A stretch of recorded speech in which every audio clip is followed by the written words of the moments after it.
What if wars weren't about freedom, justice, or patriotism, but simply a matter of convenience, profit, and political power? What if the people who make the decisions to go to war rarely face the actual battles and instead sit safely in their offices, far from the front line? It's an uncomfortable truth, but throughout history and into the modern day, the decision to declare war is made by political leaders, presidents, prime ministers, and dictators. These decisions often reflect their personal ambitions, geopolitical strategies, or even internal political agendas, rather than genuine necessity.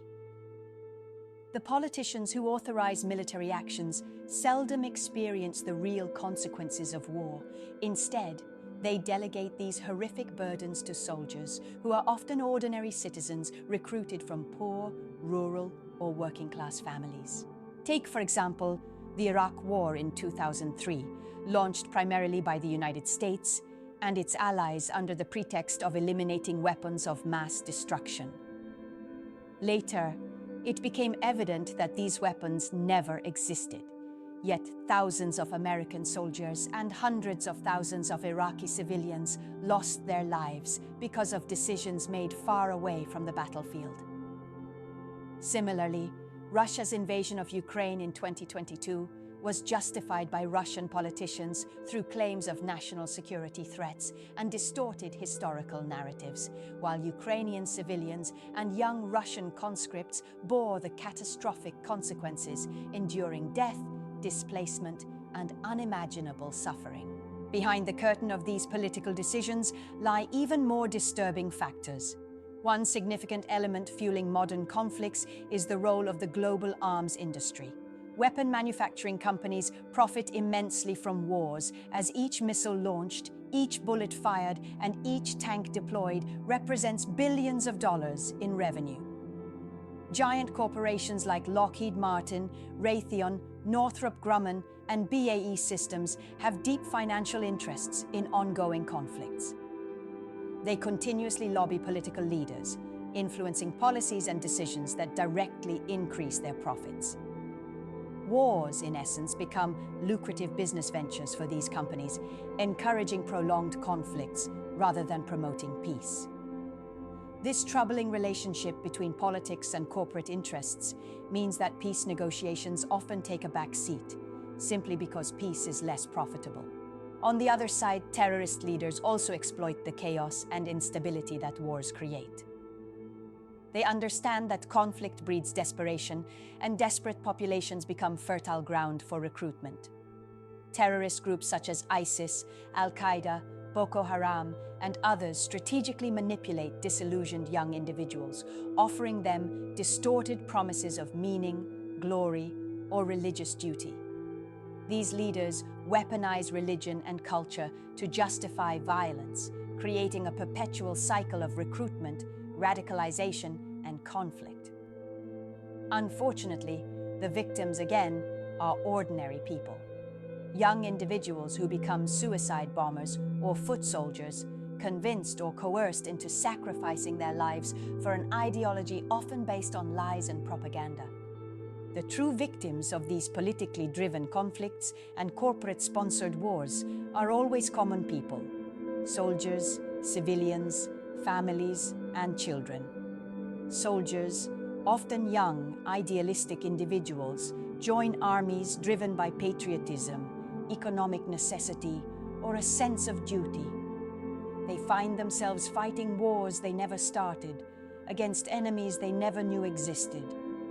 Families lose their sons and daughters, parents lose their children, and children grow up without fathers and mothers. Communities are shattered, homes destroyed, and entire cities reduced to ruins. The human cost of war extends far beyond the battlefield. It scars generations, destroys economies, and leaves nations traumatized. Moreover, wars rarely achieve their stated objectives.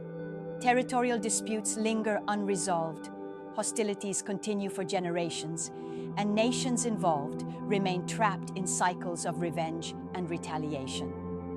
The India-Pakistan conflicts, tensions between North and South Korea, or the seemingly endless conflicts in the Middle East all exemplify how war rarely provides long-term solutions. Instead, it deepens mistrust, fosters hatred, and perpetuates cycles of violence that become increasingly difficult to break. Yet wars continue because they are convenient political tools. Political leaders often resort to war to distract citizens from domestic failures, economic crises, or corruption scandals.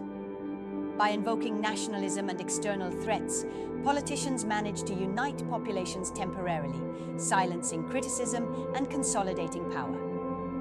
Leaders frequently portray diplomacy as weakness and aggression as strength, using fear and propaganda to justify war, even when peaceful resolutions are possible. As long as populations accept these narratives without questioning the motives behind them, politicians will continue to choose conflict over peace. To break this devastating cycle, citizens worldwide must begin to demand transparency and accountability from their leaders. They must question the real motives behind military interventions, challenge the financial interests influencing political decisions, and promote diplomatic solutions over armed conflicts. Better education and critical awareness can reduce vulnerability to extremist manipulation, weakening terrorist recruitment. Additionally, societies must stop glorifying wars and start celebrating peacemakers, negotiators, and diplomats who choose dialogue over destruction. Ultimately, peace is not an idealistic goal. It is a practical necessity. It requires courage, accountability, and a fundamental shift in how nations and societies view war. The decisions to initiate conflicts must never again be left solely to those who profit from them or those who stand safely behind lines of security and privilege.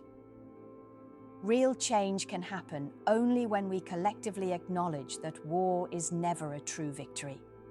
Until the day those who decide wars are the same ones who fight them, innocent people will continue to pay the highest price for political ambitions, corporate greed, and extremist propaganda.